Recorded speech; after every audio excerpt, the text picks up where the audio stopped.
Welcome to the Who, What, Why podcast. I'm your host, Jeff Schechtman. For journalism, it may be the best of times and the worst of times. On the one hand, the national media is more vibrant than ever. The New York Times, the Washington Post, and the Wall Street Journal, as well as broadcast and cable news networks, are thriving. For these outlets, the transition to digital has been painful but successful and is still ongoing, as it was recently announced by CNN and NBC News that they would be moving to a streaming model. Today, the New York Times derives more than 60% of its revenue from digital subscriptions. Recurring revenue models are driving the success of independent and specific news outlets, and individual journalists on Substack and similar platforms are thriving.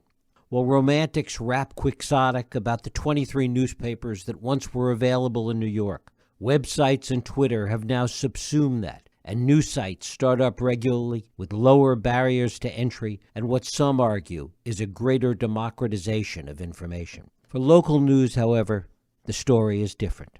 For what's happening in your neighborhood, your school board, your city council is a very different story. Thousands of local newspapers and local radio stations have shut down. The economics of the enterprise has proven to be unsustainable, and even large regional papers in places like LA, Chicago, and Miami have proven to be problematic.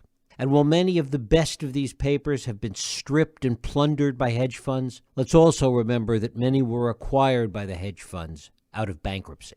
All of this begs the question as to whether our political, cultural, and social divide stems from the top, as is assumed, or whether the hollowing out of news in our communities, something that should be bringing us together, is at the heart of what's wrong. And if so, does the government have a role to play in fixing that effort? And further, is the problem with the product, with the public, or as it is often so easy to do, should we just blame social media? We're going to talk about all of this today with my guest, Martha Minow. She's the 300th anniversary university professor at Harvard. She served as the dean of the Harvard Law School between 2009 and 2017 and has taught at the law school since 1981. She's been called one of the leading human rights scholars and one of the world's leading figures in bringing legal ideas and scholarship to bear on issues of identity, race, and equality. She is the daughter of former FCC Commission Chairman Newton Minow and has degrees from the University of Michigan, the Harvard Graduate School of Education, and Yale Law School, where she was editor of the Yale Law Journal. And she clerked for former Supreme Court Justice Thurgood Marshall. It is my pleasure to welcome Martha Minow to the program to talk about her new work, Saving the News, Why the Constitution Calls for Government Action to Preserve Freedom of Speech. Martha Minow, welcome to the Who, What, Why podcast. Thank you so much.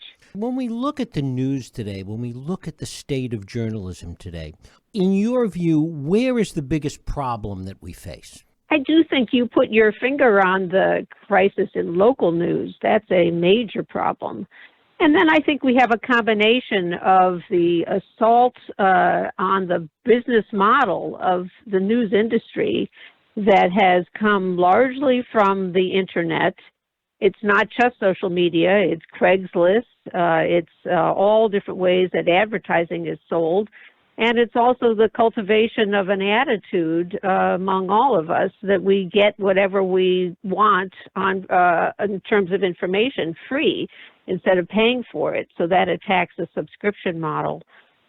So those are major problems. You know, I think that the traditional media was too slow in adapting to the digital realities, but we also have internet platform companies that are in essence subsidized by the government by being given an immunity from the kinds of liabilities that attach to all other media enterprises for violating basic norms of tort law, contract law. And so there's a little bit of blame to go around.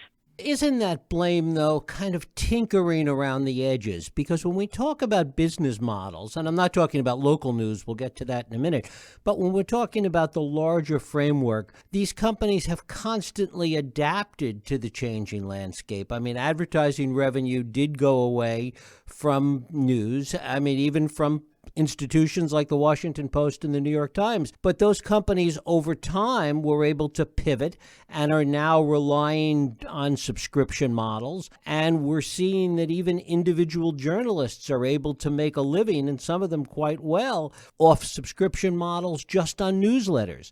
So there has been a pivot to the reality, to the business reality for news. For a few leading national organizations, that is true. But as your lead-in noted, even for such august institutions as the Chicago Tribune, the LA Times, they have faced enormous challenges, and these are not just small local enterprises. And so the question is whether this pivot is going to be workable for all of the different providers that are necessary to produce an informed democracy. Talk about local news and the way in which it has deteriorated and where you see the problems there.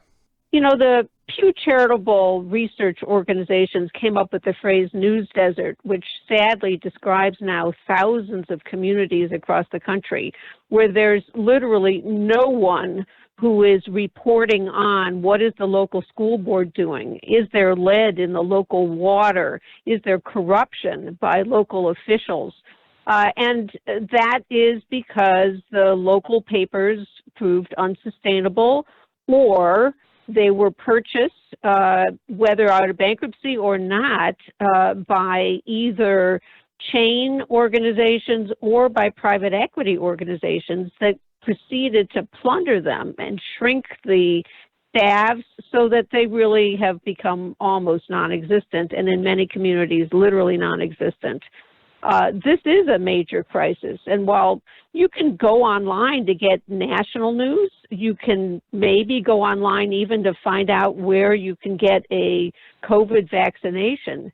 You don't have, you can't go online to create the watchdog press that has been the heartblood of really accountable government and accountable businesses in local communities. Talk about where you see the responsibility for that and some of the solutions that you believe are necessary in order to address these local news deserts and the reality of what you're talking about.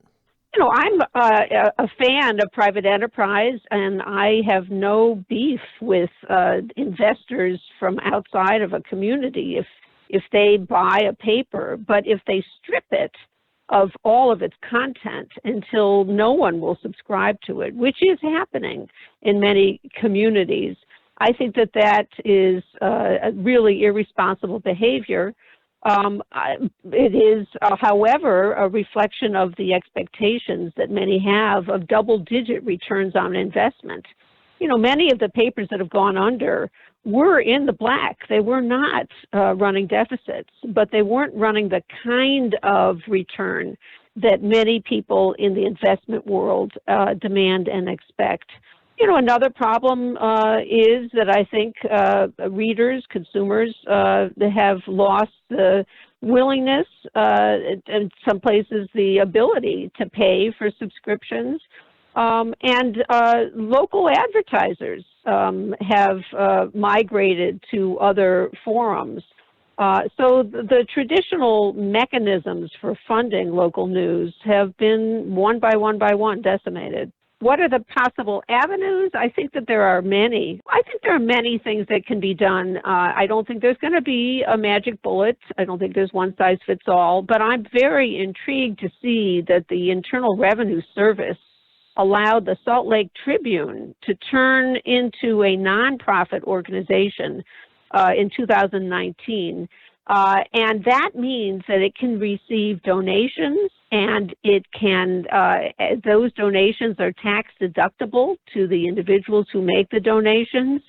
And I think this is an example that is going to be followed by many others, so that a mix of income from sponsors and from subscribers and from tax deductions, also foundations, could help to sustain some local news organizations. I do think that there's also the possibility of national support for this kind of idea, even for entities that continue to be organized as for-profit. So pending in Congress right now is the Local Journalism Sustainability Act.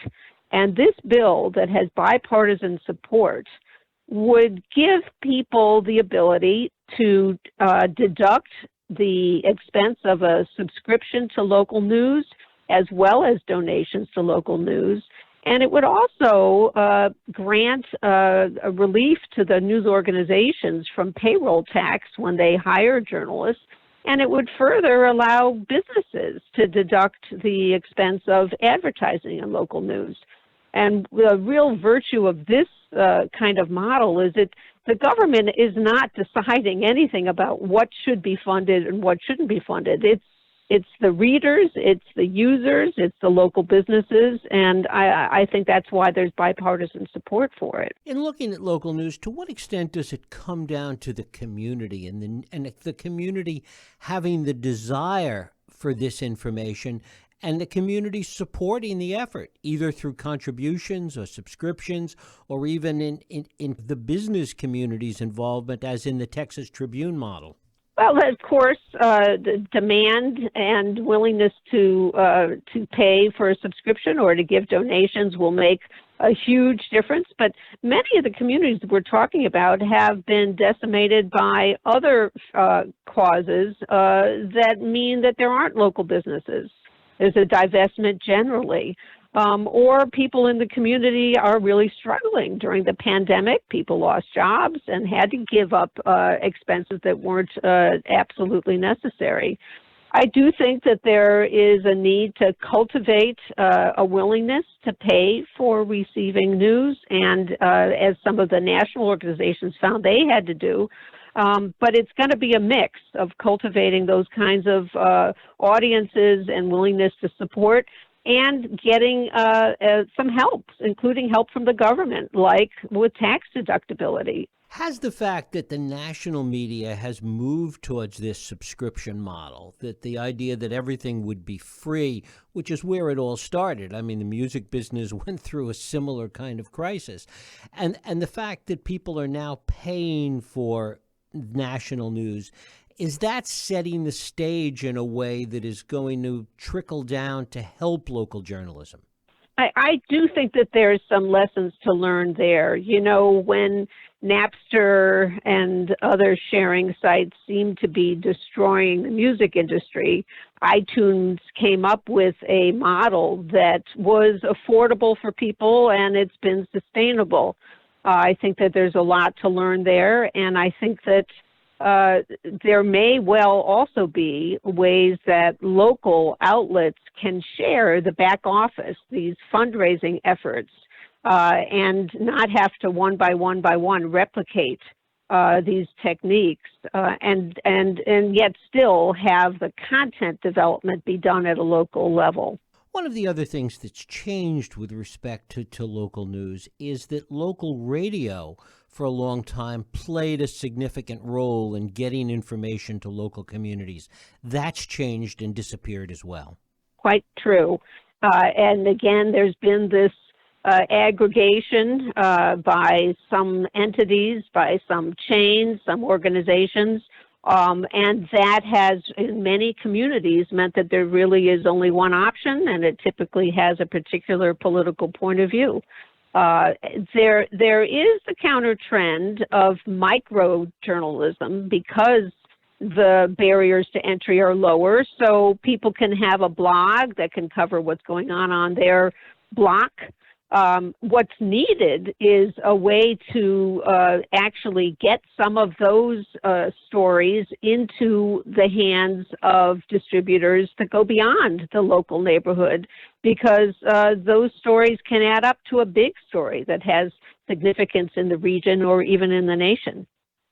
As these deserts exist and as there's greater desire in the community, and you're alluding to this, greater desire in the community to get this information, we seem to be seeing some of these experiments spring up, some of these efforts like next door, which certainly is not the be all and end all, but an interesting experiment, and some of the things that you're talking about.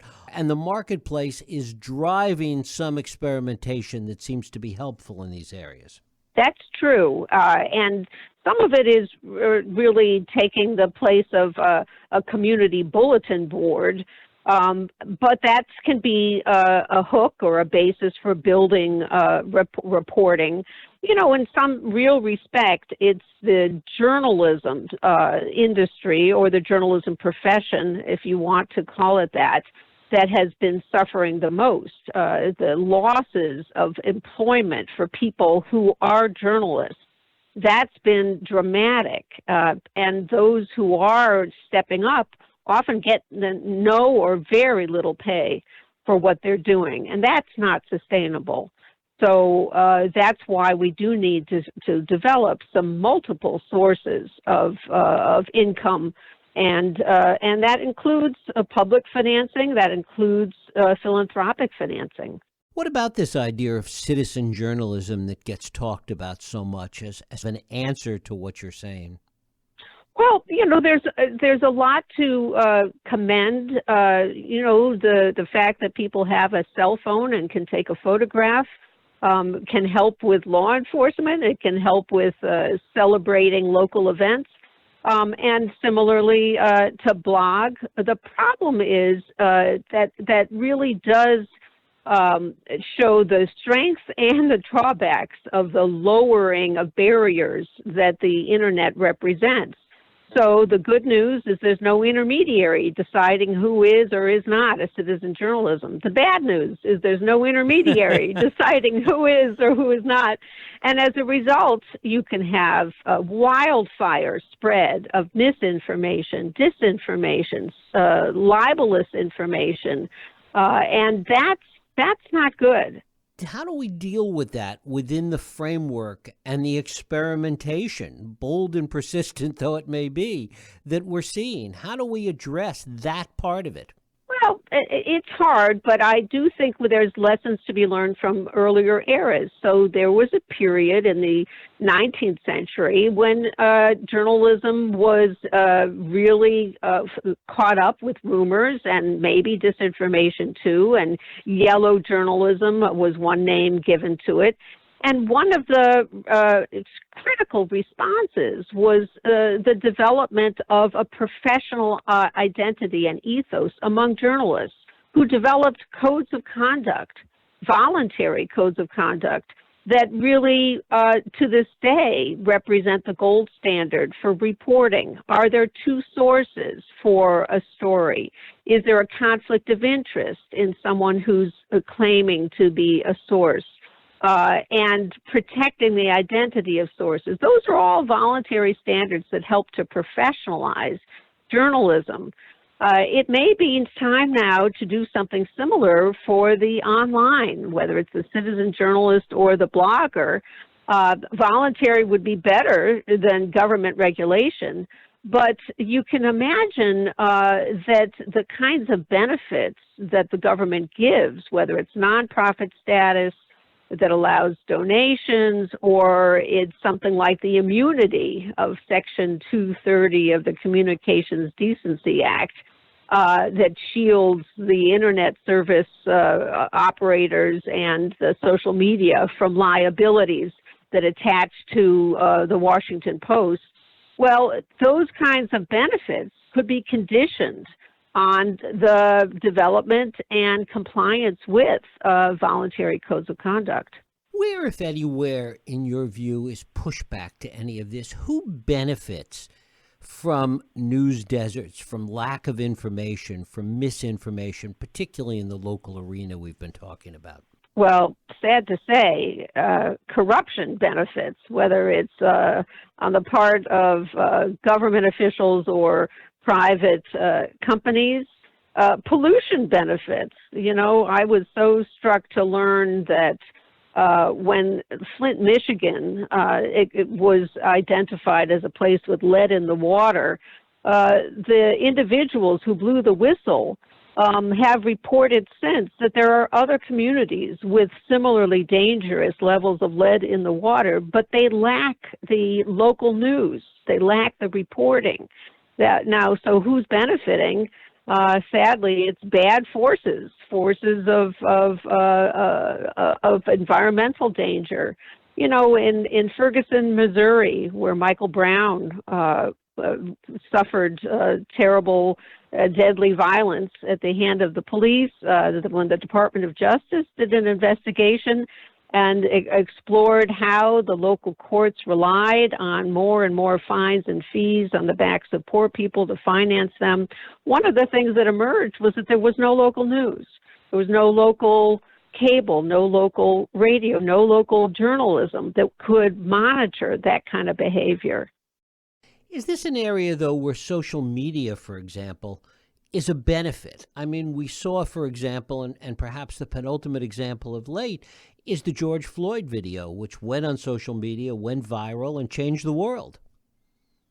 Absolutely, and there can be some real benefits, and particularly when it's something that has that kind of a reality base. So I am not calling for turning the clock back. I think giving the tools to report and to gather information, to share it in the hands of ordinary people can be a great boon.